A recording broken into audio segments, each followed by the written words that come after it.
Hey, this is Ed. Real quick before we get started, I want to thank four new podcast supporters. Hillary Bullock, Kate Havstad, and Sarah and Joe King. Really, really appreciate the support, guys. This is awesome. It's surpassing all of my expectations, so thank you very, very much.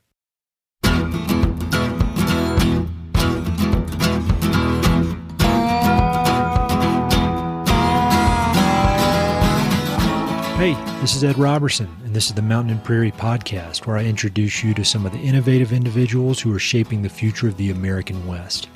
I meet most of these people through my work in land conservation or through my hobbies and interests that revolve around spending time up high in the mountains. My guests include ranchers, writers, entrepreneurs, conservationists, athletes, artists, adventurers, pretty much anyone who's doing important work, has an interesting story, and loves the American West. My guest today is Hampton Sides. Anyone who's listened to this podcast surely knows of best-selling author and narrative historian Hampton Sides. I reference his books often and was lucky enough to interview him in August at the Aspen Institute, which I released as a podcast episode. In that conversation, we discussed the history of the 19th century American West, and many of you kindly reached out to let me know how much you enjoyed learning from Hampton. So I was thrilled, and I think you will be too, when Hampton generously stopped through Colorado Springs last week in the midst of a busy tour for his amazing new book on desperate ground, the Marines at the Reservoir, the Korean War's greatest battle. As you'd expect, we had a fun conversation that expanded upon our first interview. We dig into his childhood in Memphis, Tennessee, and discuss his lifelong desire to be a writer. We talk about his early years in journalism and how his experiences, both writing and editing, have contributed to his success as an author. We also chat about his years at Outside Magazine and some of the realities of being a freelance journalist and author. Additionally, he shares some of the ins and outs of his writing process, including the struggle of cranking out a first draft, a process he describes as spending time in the, quote, pain cave. We also discuss the Grand Canyon, Wallace Stegner's writing, and much more. Finally, we spend some time talking about On Desperate Ground, which I can't recommend enough. I knew next to nothing about the Korean War, but as usual, Hampton's writing was simultaneously educational and entertaining, allowing me to learn a lot while thoroughly enjoying the process. You don't have to be a war history buff to enjoy this book. His exploration of characters' personalities, motivations, and egos makes for an engaging story that will appeal to anyone who's fascinated by interesting people. And being a weird guy who loves climbing big, absurdly cold mountains, I especially enjoyed our discussion of North Korea's brutal winters and how the sub-zero temperatures were one of the deadliest forces in this battle. Thanks again to Hampton for making the time to meet during such a busy book tour. Please be sure to check out the episode notes for links to all the authors, books, and everything else that we discuss. We cover a lot. This was a great conversation, and I know you'll enjoy it. When you meet somebody for the first time, they come up to you and they say, "Hey, Hampton, I'm Ed. What do you do?"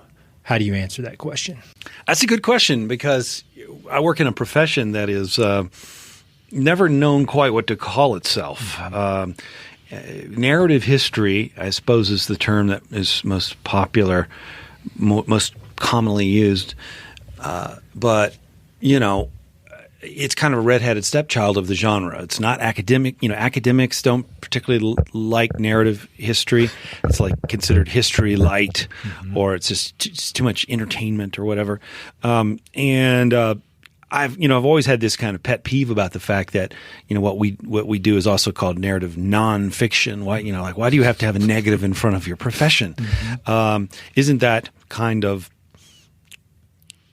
presupposing that lying and making stuff up is is really the default position, the normal position of humankind, and we have to tell people, hey, we're not lying, by putting a non in front of it. It just seems kind of odd. But so what do I do? You know, I'm a storyteller. And I think that that's what narrative history really strives to do, is to make history come alive on the page by telling stories, by putting the story back in history. And I think in the old days, the really old days, like Neanderthal times, you know, that's what the first storytellers were. They were trying to tell this great story about the woolly mammoth that they saw and killed, or maybe a whole herd of woolly mammoths. And there was one guy, like his name was Og or whatever his name was, who was just a little bit better than everyone else, because he just described the valley where the hunt took place, and what the spear looked like and what the weather was like, and he set the stage better and engrossed the other Neanderthals around the campfire. Well, that's essentially what we're doing now. I think we live in a kind of golden age of narrative nonfiction, narrative history, because there are a lot of great storytellers, many of whom come out of a journalism background, who are telling our best history now, whether it's David Gran or Candace Millard or Laura Hillenbrand or Nathaniel Philbrick, and the list goes on and on and on. David McCullough, of course, is sort of the dean of this kind of writing. It's an embarrassment of riches. There's so much great stuff being written by quote-unquote non-historians. Yeah. They are not academics, most of those people. Although some may have a foot in the academic world, they're generalists, sure. And they research deeply, and they do a ton of archival work, just like academic historians do. But their main goal is to tell a story that has maybe some of the attributes we more commonly associate with fiction. Like character development and plot twists and reconstructed dialogue whenever you can do that legitimately, and other things like that. So that's what I do. I'm a storyteller. Yeah, and I think you're obviously one of the best. And I think we were talking about this last time we met, and that sometimes people will come up to you and they'll say, "I loved your novel," mm-hmm. because it's so, it's written like a novel, but every single sentence in there is hard won through just I can't even imagine how much research. Mm-hmm. So I'd like to hear kind of how you got to where you are, because you didn't wake up one day being able to do this stuff. There was obviously a long journey. So I guess we'll just start at the beginning. Where did you grow up? I grew up in Memphis, Tennessee, capital of the Mississippi Delta, and certainly when you think about it, an area that is rich with writers, great writers. If you take the general region, Faulkner being, the greatest of them all. And I grew up certainly at an early age thinking I wanted to be a writer of some sort. Really? I actually thought I would be a journalist, and grew up in the Woodward Bernstein era. Briefly thought maybe that's what I was going to be, is like a investigative reporter or something like that. My mom actually bought me a London Fog, raincoat, trench coat, and I was the editor of my high school newspaper, and all that kind of stuff. But where did that come from? Were your parents into that? I really don't know. I think it's just almost innate. My father was a lawyer, but he loved great writing and very much encouraged me on this path. I had some great history teachers. I had some great English teachers. But I think the desire to write is almost more of like an affliction that you just are either born with or you're not. I've heard that before. The details of like what kind of writer are you going to be? Those get hammered out over time. With your you learn that you're a poet, or you're really a screenwriter, or you're really good at advertising copy, whatever. But it takes a long time to figure out what kind of writer to be. But I think the desire to write is usually kind of a innate affliction, as I call it, or maybe it's an obsession, or maybe it's just a passion. But it's there. Interestingly, though, the first writer that I ever met growing up in Memphis was a narrative historian, and one of the best ones. His name was Shelby Foote, and he was the great Civil War historian that more people know from the Civil War documentary that Ken Burns did. And Shelby Foote was just this great character with a great beard and a pipe and, wonderful Delta accent and, this impossible creature. That he was magnificent and, unreachable. And I never thought I could be that. But I remember kind of studying him. His son and I were friends, and we were in a rock band together. And we would, here was a guy who just sat down and spent 20 years writing the entire history of the Civil War at 500 words a day, longhand, and gave me some without me really, almost through osmosis, because it's not like I was interviewing him in high school, but just by watching him, I think he gave me some real ideas about what narrative history is, what it aspires to be, what it can be. I certainly don't compare myself to him. I'm a very different kind of writer, but I'm sure that set me on a path too. This notion of, going back into time and using the novelists and other kind of tools that we associate with other genres, but applying them to heavily researched nonfiction material. Well, that's what he was doing, and that's what I've spent the rest of my life after college essentially doing. And so that's probably set me on a course. Did you ever experiment with other kinds of writing, fiction, poetry, that kind of thing, or was it – because I saw this on the internet, so it very well may be wrong, but you were a history major, is that right? I was a history major. I certainly, wrote a ton of papers in college and, dabbled with the idea briefly of maybe being an academic, but that kind of writing it's death to good writing. It will kill you. And we spend 4 years learning how to write in this way that is this sort of academic style, and then you have to kind of, if you want to really be a writer, then you have to get rid of that style, that voice, that kind of tone that we assume when we write a paper, whether it's a history paper or an English paper, very argumentative and, very kind of disembodied.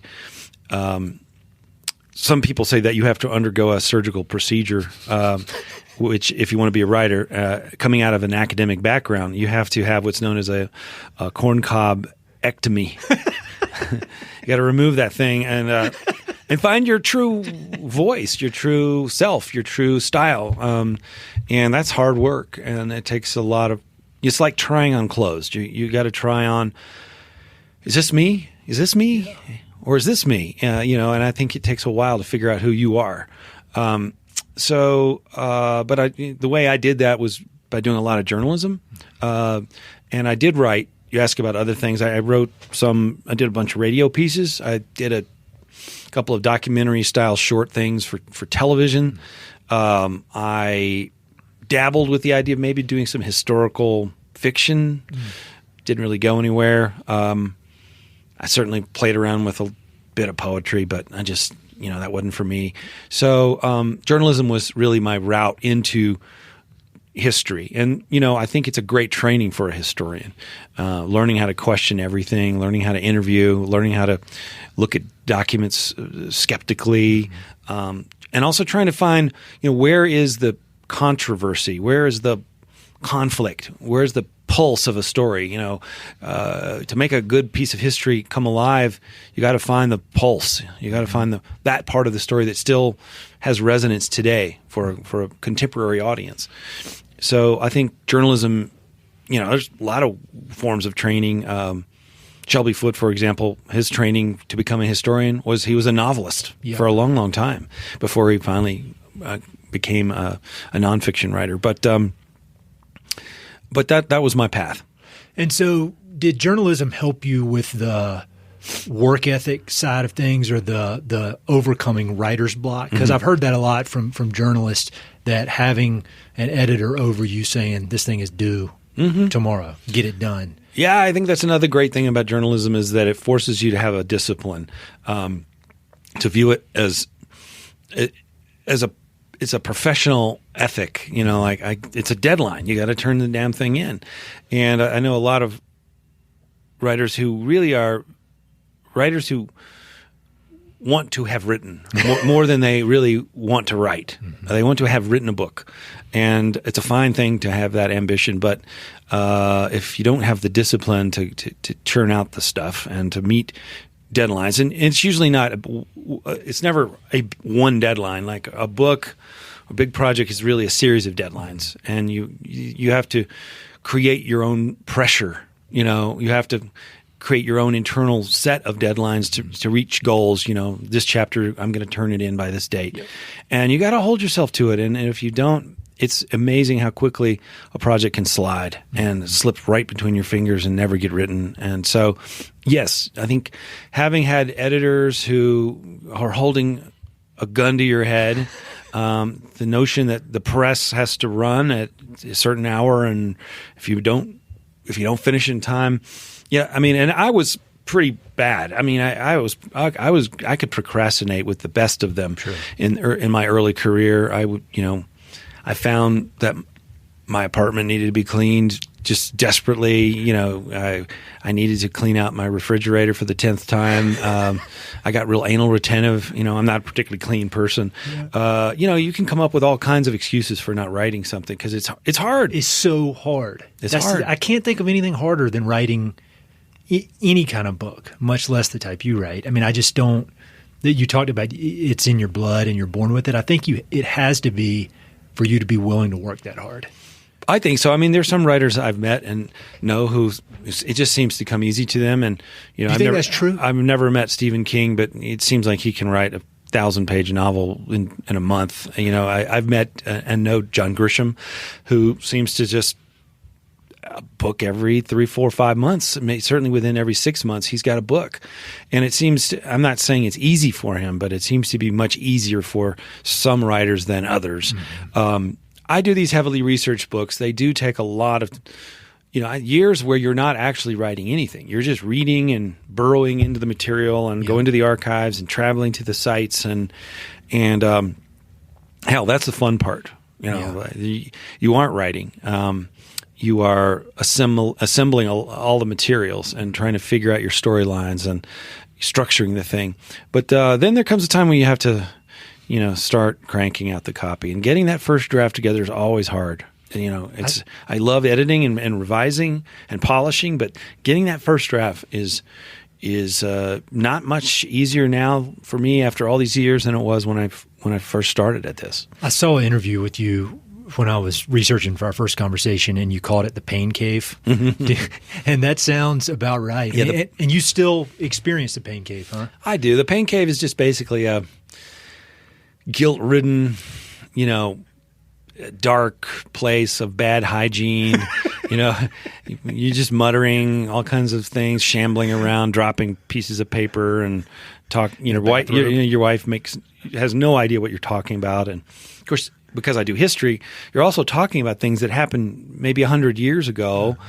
You're living in the past. You're living in some other shadow world, and you just feel guilty because you owe words to your editor, and maybe you're kind of broke. And because I write between books. I mean, the books, I can go a whole year where there's no income, zero incomes. My income statement's, zero. And it's pretty scary. And so you just can't leave. I mean, I physically do leave my house. I have to get out of my house. I go to coffee shops actually to write. Oh, do you? I'm still in the cave metaphorically, but I'm at least in a public space. There's good caffeine, there's good Wi-Fi, and I'm being reminded in the background that there are people in the world, and that one day I'm going to be out of the pain cave, and those people are hopefully going to read my book, and I'm going to join society again as a more or less normal person. Well, I think you can probably have that hope now. But so when you first wrote your first book, and that the first big one was Ghost Soldiers, right? Yeah. And so transitioning from magazine journalism mostly, I guess, to that, I couldn't imagine the doubts that must have been creeping in, because you're wondering, like, I've never done this before. Is anybody going to read this damn thing? Who the hell knows? Yeah. Although Ghost Soldiers was my first big book, and it was the most successful book. Yeah. It still has the highest sales, and it just was a hit. And I didn't see it coming. It was a very, spectacularly wonderful surprise. How old were you then? I was 40? Probably 38 or 40, something like that. And, I was still pretty young, and I still viewed myself as a journalist. And suddenly I'm a historian, and that book sold slightly over 1 million copies. It was translated into something like 16 or 17 different foreign languages, and it was turned into a movie and a documentary. And wow, it was a great start, and it made me realize, hey, I can do this for a living. Nice. I don't have to just I don't have to struggle so much at just the idea of can I even do this? Mm-hmm. You know, that much is decided. I'm a historian now, and I'm gonna keep at this. Own it, yeah, and lean into it. So, and that's what I did. And I guess I've done 6 of these now, these histories. So it's or 5. I'm working on a 6th. So it's been an interesting ride. Oh yeah. Well, to back up just one step one more time. So when you got out of college, what was your first job? Well, I went to Yale College, and I was a history major, not particularly a great student. I spent most of my time in college working on student publications. I guess I was, in a sense, already practicing what I was going to be when I, quote-unquote, grew up.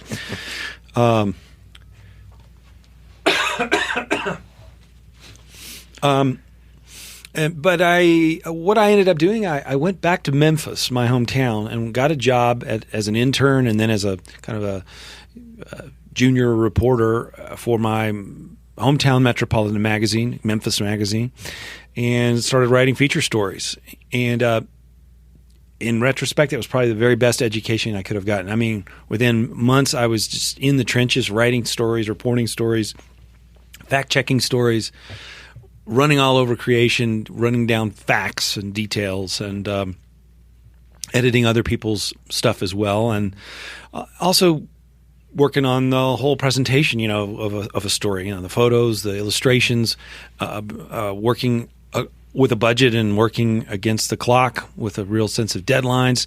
I mean, that's really it. I'm getting the education. Looking back on it, that was perfect for what I would ultimately be doing. And when did Outside Magazine come along? Well, I worked in different magazines. I moved to Washington, D.C. I freelanced for a while for places like the Washington Post and the New Republic, and then I started writing for Outside Magazine, which is this great publication that was coming into its own then.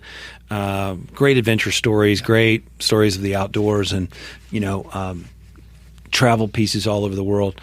And I heard about a job opening there, and I applied for it, got it, moved to Chicago, became an editor, really took off my writing hat for a few years and just was an editor. And the magazine moved from Chicago to Santa Fe, New Mexico, and working with some great writers like, Tim Cahill and David Quammen, and a little bit with John Krakauer and Sebastian Younger, and working with a lot of others I'm not thinking about right now. I can't think of, but you're learning a lot through just watching these people and seeing how they negotiate all these different problems that come up with writing. So I did that for about 5 years, just in the trenches working as an editor. But I started getting a little frustrated because we were sending these writers out all over the world on these excellent adventures, and I was like, I could have done that. I'd like to have gone to Tahiti. That would have been fun to go to Denali or wherever. So I quit. I started freelancing again, which was terrifying by that point because I had 3 kids, 3 young kids, and no health plan, just Geronimo, here we go. So I was already beginning to look for a magazine story that could morph into a book, something bigger. Sure. And I did very quickly find one. It was a story about a rescue that happened late in World War II of the last survivors of the Bataan Death March who'd been languishing in a prison camp for 3.5 years, and they were going to be executed by the Japanese, and the U.S. Army Rangers were sent in to rescue them and save them, and they did exactly that, and it was just a cool story, and I kind of fell into it, or it fell into my lap, let's say.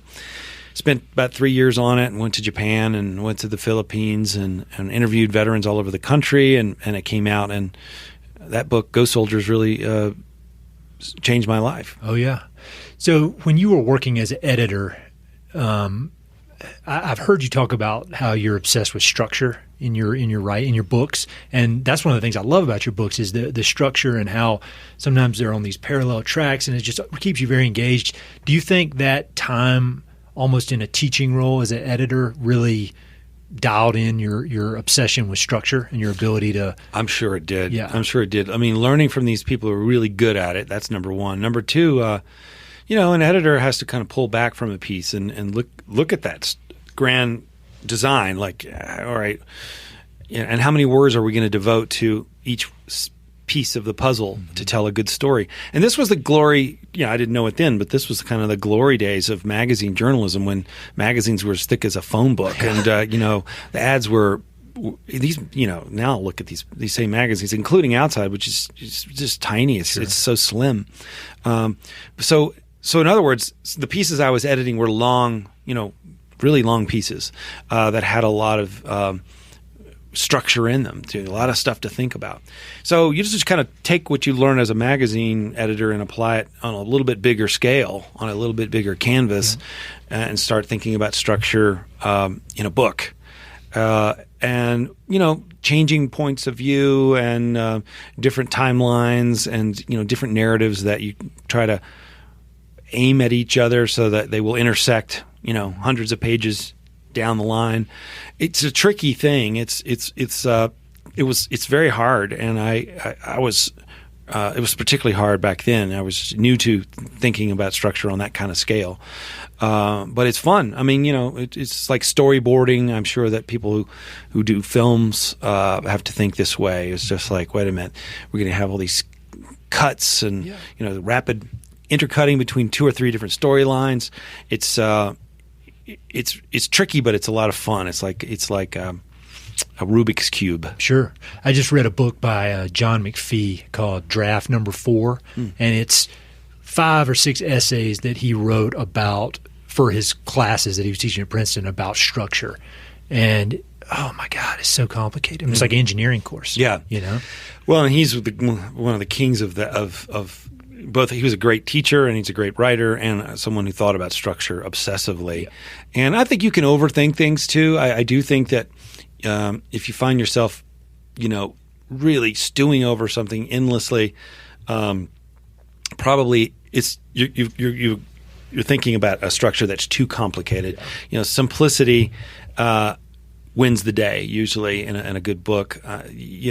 There's too many storylines, or there's too many characters, or you're trying to toggle back and forth between 2 different timelines, or too many flash forwards and flashbacks, and it just gets to be too busy. Sure. So I think a simple structure is usually the best. But still, variety. And you need to have some variety and change the point of view and have multiple storylines going. I think it's pleasing to the reader, and it is. And that's something we learn mainly from watching movies and TV shows. It's like that kind of sense of cutting back and forth is stock and trade of a screenwriter.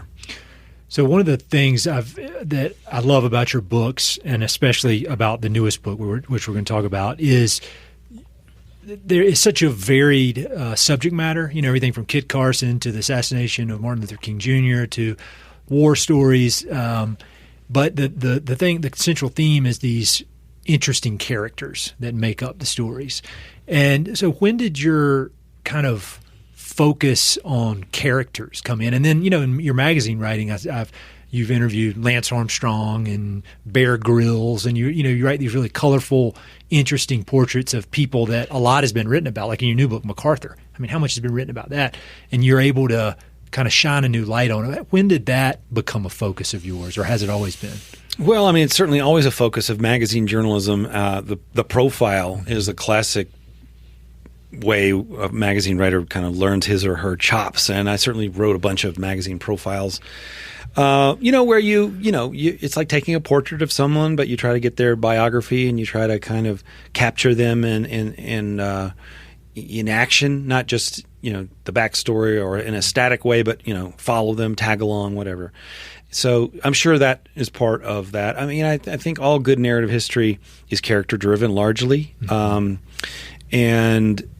I think it's just when you're reading a history book and you're realizing that it's deadly dull and you're snoozing, it's probably because there aren't characters and there's not people that you can identify with. There's such a thing as intellectual history, and ideas are interesting, and I've certainly read some good intellectual history, but if it's not attached to an interesting character that you can relate to, like I always say, I would never write a book about, say, Jacksonian democracy. Yeah. But I could see writing a book about Jackson. Oh, that'd be interesting. In which you would learn about Jacksonian democracy. Mm-hmm. It's just that the person and all their conflicts and all their idiosyncrasies is the engine that drives a narrative, Mm-hmm. And better yet, several people who are in conflict with each other, different styles of behavior, different styles, different personalities. That's a great formula for creating a narrative that people are going to want to actually read. Characters, with narrative history, character is by far the most important thing. And I think the second thing is setting, at least in my books, trying to make landscape, trying to make the setting of the story almost like a character. That's at least something I strive to do. And that also, I think, came out of Outside Magazine. Some of the writers I was working with were just so good at describing landscape and describing mountains, describing,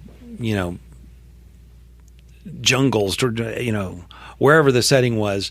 The magazine always put a high premium on, putting you there, getting, so that it's almost experiential. The reader isn't just reading this abstractly. The reader almost feels like they're there. Yeah. They've been transported to another place. And it's easier said than done, but it's something I certainly try to do with all my books. So that's a perfect segue into the new book. And speaking of characters, you had me on like page 2 when you started talking about General MacArthur, because my granddad, my maternal grandfather, was a World War II vet, Pacific theater guy, and he used to always just talk about MacArthur, and he'd say his name and then kind of shake his head and roll it and like, that guy was a son of a bitch. But it was kind of halfway admiring him, mm-hmm. halfway thinking this guy was nuts. And so can you just talk a little bit about MacArthur mm-hmm. and what a character this guy was? Ego, I mean, it's unbelievable. Yeah. I had written about MacArthur a good bit in my first book, Ghost Soldiers, because he played a big role in the Philippines, obviously. And, as a writer, I mean, I love him, because he's a great character with all these flaws and all of these strengths and all of these conflicting personality traits. Vainglorious, arrogant. They used to say he's in love with the vertical pronoun, that he's brilliant, but the first to admit it, I shall return. He's famous for that. And at this point in his career, Korean War, he's kind of past his expiration date. He's been at this a long, long time, and he's I think has surrounded himself with his own kind of coterie of sycophants and yes men, and who will just tell him what he wants to hear. And they said that MacArthur doesn't have a staff; he has a court. And that's pretty much what was happening. He was running the occupation of Japan, and he was sort of the de facto emperor at this time, in addition to running the army of the Far East and running the UN troops, the UN forces. I don't think ever in our history have we concentrated so much power in one man, and that was a real problem. That's a takeaway right there from this book, is never again should that happen. That said, I mean, he was brilliant, and he had, would prove to be brilliant. I tend to think it was maybe just that he was lucky. This idea of landing secretly at Incheon, this amphibious invasion in this place that was very risky because of the tidal fluctuations and a lot of other factors. Most of the commanders, most of the Navy guys said, you do not want to land there. That's, if we don't time this perfectly, we're going to be stranded out there on those mud flats, and we're going to be sitting ducks, and we can land any number of other places, why there? But he prevailed, and he succeeded. And at that point, because it was such a spectacular success, his stock had never been higher, and he began to kind of get greedy. And this classic story of almost like Greek hubris, just like, all right, well, we won. Now we've captured Seoul. Let's go to the 38th parallel. Of course, we're going to do all that. But why stop there? Let's keep going. Let's just go into North Korea.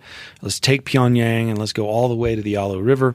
And so it becomes a kind of classic story of overreach and arrogance, and a kind of a march of folly, because the Chinese are making all sorts of signals that they may enter the war, and then secretly they do begin to enter the war in huge numbers.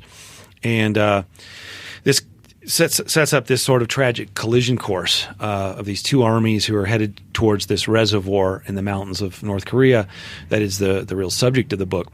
So MacArthur set this whole thing in motion. His arrogance, his refusal to believe intelligence reports that conflicted with what he wanted it to be, and the fact that he had surrounded himself with other people who wouldn't tell him the truth sometimes, because they only wanted to tell him what he wanted to hear. Sure.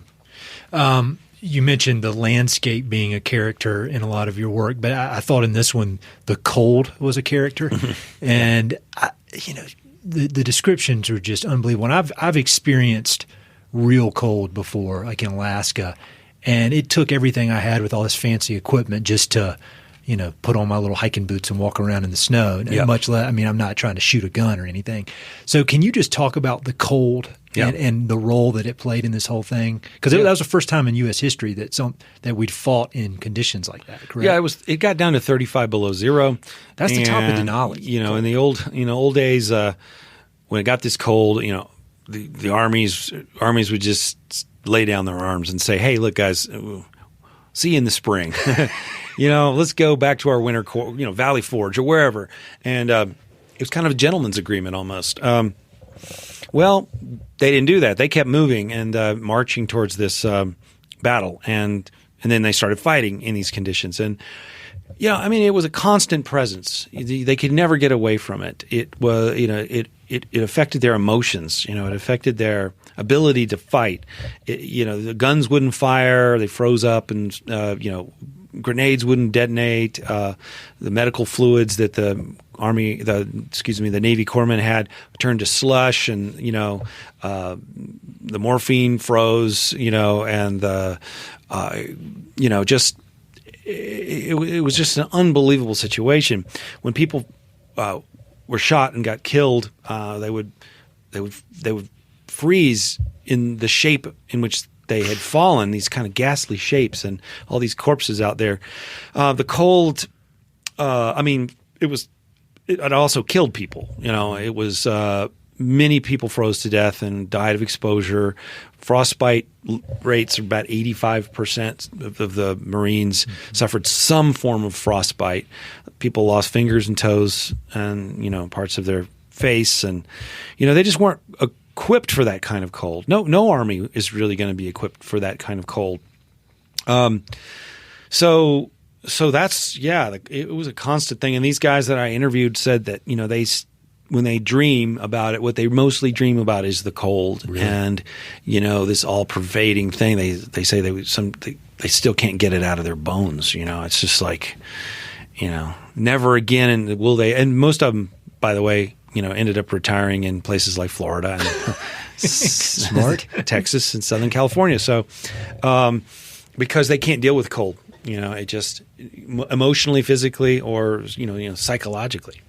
It's that's in the little bit of mountain climbing I've done, that's the thing that has been the hardest is dealing with the cold. Mm-hmm. That's when it's the scariest, and it's just you can't get away from it. Mm-hmm. And that's again for fun. Yeah, that's not my life wasn't on the line really. Yeah. And as bad as it was for the Marines, it was even worse for the Chinese. Mao sent his troops into battle with just rudimentary equipment. They didn't have gloves. No they food. had tennis shoes, just like little crepe-soled, espadrille tennis shoes. No socks. some of them, and they had these kind of quilted cotton uniforms that just wasn't going to cut it, and they had no food, and they no hot food. They were supposed to kind of forage off the land, and a lot of them didn't even have weapons. They were supposed to march in waves, and the first wave would have their weapons, and then they would get mowed down, presumably, and the second wave was supposed to pick up the weapons of the first wave and keep on going like that. So kind of like cannon fodder, and but there were just so many of them. It was such a numerical advantage that even MacArthur, the vainglorious MacArthur, quickly realized we couldn't fight that, and we had to turn around. We had to get out of there. You could use the word retreat. The Marines don't like to use the word retreat. They have other euphemisms for it, like retrograde maneuver, advance to the rear. General Oliver Smith, the commander of the 1st Marine Division, said, we're just attacking in another direction. But they had to fight their way out of this trap, which they did. Yeah. And that's the interesting thing is that, like you said, when you hear the word retreat, it seems like, all right, somebody lost. But these guys, it can be seen as a victory in a lot of ways because they fought their way in. They had to fight their way out. They put up with some of the hardest conditions ever. And they inflicted astonishing, just incredible violence on the Chinese. The casualties were, I think the Chinese suffered as many as 30,000 dead during this 17-day battle. So, yeah, you can say it was a retreat, and you could say it was a victory for the Chinese, but it was a Pyrrhic victory. Sure. It was only because Mao had the political will to keep fighting, and we wouldn't have tolerated those kinds of casualties. Mm-hmm. We just wouldn't have. That's a bloodbath. Yeah, well, and we won't talk about it now, but people need to buy the book to read about Mao and what a weird dude he is. Mm-hmm. I mean, yeah, he was a weird guy. We didn't quite know what a monster he was going to prove to be when he assumed total power during the Cultural Revolution and so forth. But he was interesting and odd, and he had horrible teeth, and he had horrible breath, and no internal clock. But he was also a great strategist and someone interested in military strategy, and followed the events from the front, in Beijing, from his palace in Beijing. So yeah, what's great, and I do try to do this in the book, is like leave the battlefield and talk a little bit about what Truman is doing, what Mao is doing, what MacArthur is doing, just to kind of give you more perspective on kind of the geopolitics that got these armies in this horrible place. So in this book, you got to talk with a lot of Korean War veterans. In Ghost Soldiers, you obviously got to know some of the World War II veterans, and I imagine there aren't that many of them left at this point. What lessons have you learned from those guys, from getting to know those guys, hanging around them? Because, you hear that term greatest generation thrown around, but the older I get and the more I learn about that generation, I kind of think that's true. I mean, they are really a group of complete badasses in many, many, many different ways. So yeah. What have you taken away from your relationships with those guys? Well, I mean, they were badasses and they were tough. I mean, they'd been through the Great Depression and they knew how to fix things. They had a sense of self-reliance. You don't always bring in an expert. You just do it. You just fix the thing and you make it work. You improvise.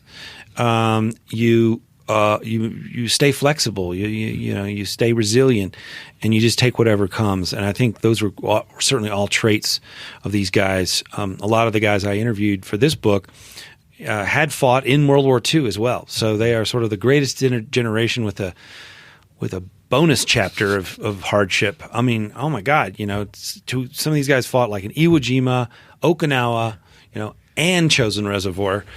These guys are. That's a trifecta of toughness, and they tend to be a little grumbly and grumpy, and they've seen a lot of suffering and known the true depths of it.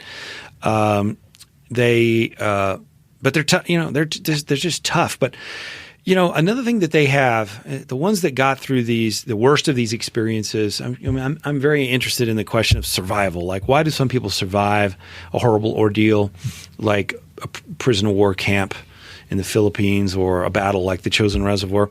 And why do other people not survive? What combination of traits did they summon that got them through it? And the one thing that's maybe more important than any other single thing that I feel is a sense of humor. Finding humor in a situation, no matter how dark, maybe they're not laughing about it at the time, but they go through life, dealing with it the rest of their lives and PTSD and just but finding humor as they think back on what they went through. In the prison camps of the Philippines, these guys were always. They had a kind of a gallows humor, and they were pulling pranks on each other and pulling pranks on the Japanese guards, and that humor and that sense of just looking for some ray of hope in a seemingly hopeless situation is a common trait among survivors. Very important, and these guys have a real wry and some of them have a quite raucous sense of humor, and I've always appreciated that.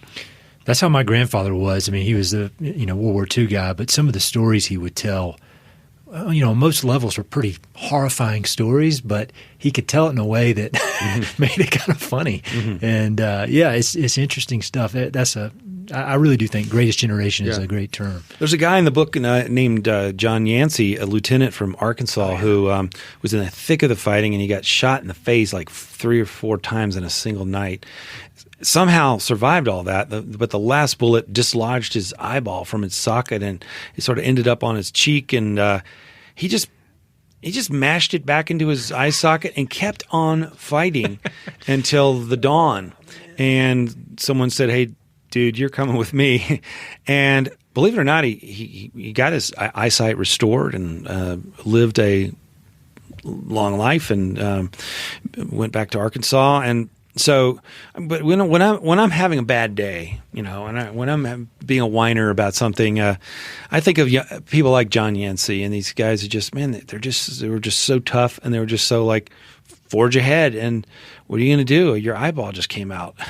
It sounds almost, it's so grotesque sounding, and so but he found a way to laugh about that the rest of his life, and he had like numerous facial reconstruction surgeries, and but he got out of that, and he was married, had kids, had a family, lived in Little Rock, and was telling all sorts of dark jokes about that the rest of his life, and I'm sure that sustained him. Yeah. Well, people need to buy the book because it's, as usual, it's awesome. But it's just it's a whole chapter of American history that I didn't know anything about, and I feel almost guilty that I didn't. But it makes it accessible. Even if you're not a military history buff, if you enjoy interesting people, it's must read. So I love it. So it's awesome. So real quick, I know you are on a tight schedule, and again, thank you for doing this. I've got a few quick questions that I ask everybody that comes on the podcast, and so I'd love to run through them with you. So the main topic of this podcast is the American West. Do you have any favorite books that you've read just about the American West? Cadillac Desert, Stegner's book, Beyond the 100th Meridian. In fact, several of Stegner's novels, too. I just think he's one of the great writers of all time, not just Western writers. But those are two that jump to mind. Yeah, those are great. And those come up a lot. They've been very impactful in my thinking about things. What's your favorite book of all time, if you had to pick one? What if you named off all of your own books? Anything by Hampton Sides. No, I think it's All the King's Men, Robert Penn Warren. Okay, great. Favorite documentaries? Well, I don't know that you're ever going to get any better than Ken Burns' Civil War. It's good. I watched that in high school. That's so good. And I didn't fully appreciate it in high school, and I've watched it since. The Roosevelt one's pretty good. Yeah. But I'm obsessed with TR.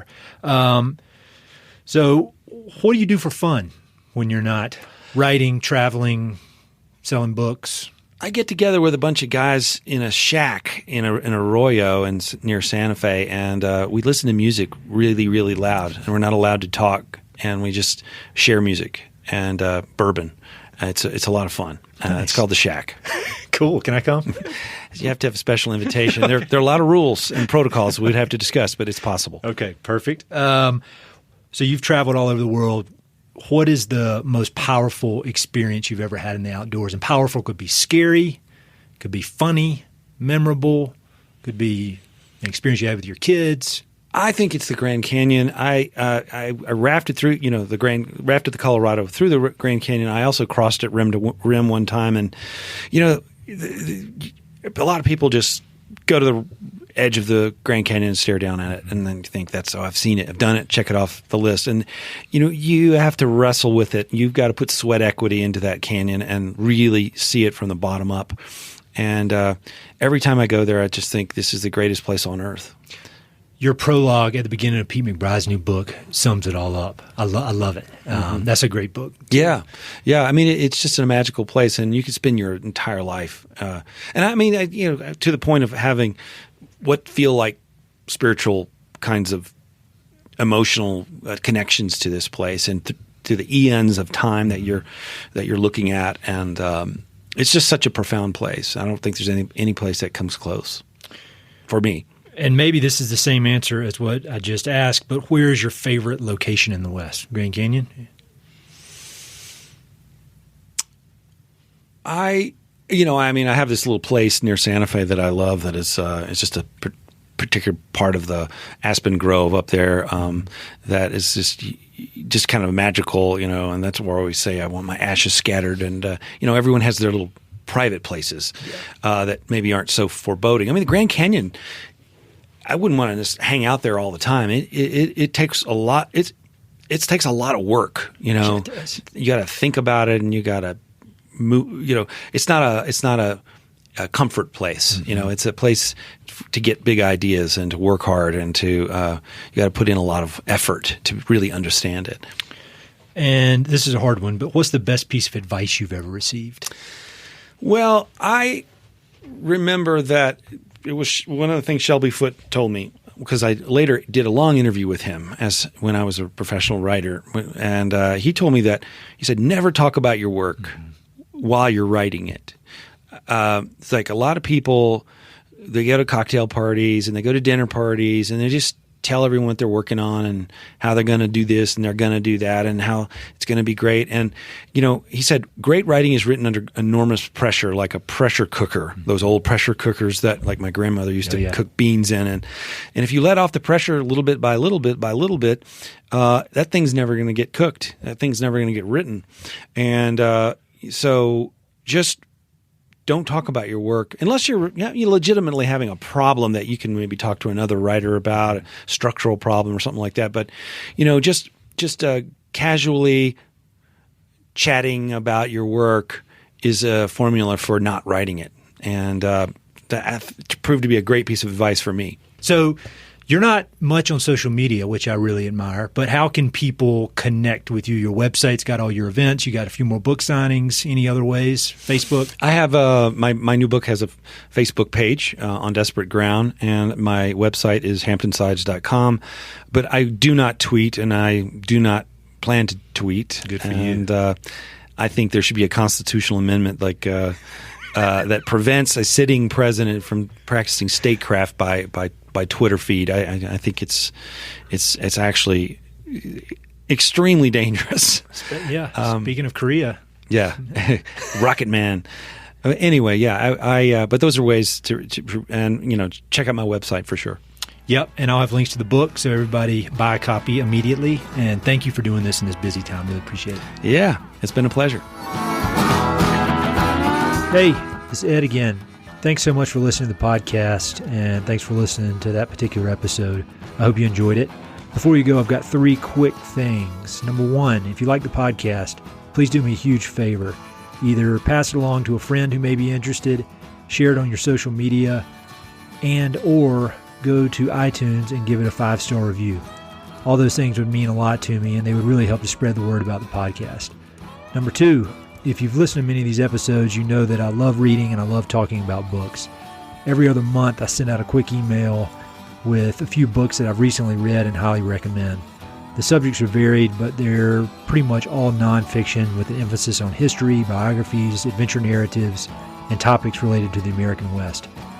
There are no sales pitches for ranches, no spam, no other kind of nonsense, just books. So if you'd like to sign up for the list, head to Mountain and Prairie/reading, or just go to Mountain and Prairie and there's a massive tab at the top that says book recommendations. Click on it. There are a ton of good books that I've read. Some of the old email lists are on there. You can go crazy. There are a lot of books. And finally, if you know anyone I should interview for the podcast, please don't hesitate to reach out and let me know. All my contact info is at mountainandprairie.com, and I'm on all the social media stuff, Facebook, Twitter, Instagram, blah, blah, blah. So feel free to reach out. I'd love to have some recommendations and suggestions of interesting people I should meet. All right, that's it. Thanks for listening. Talk to you soon.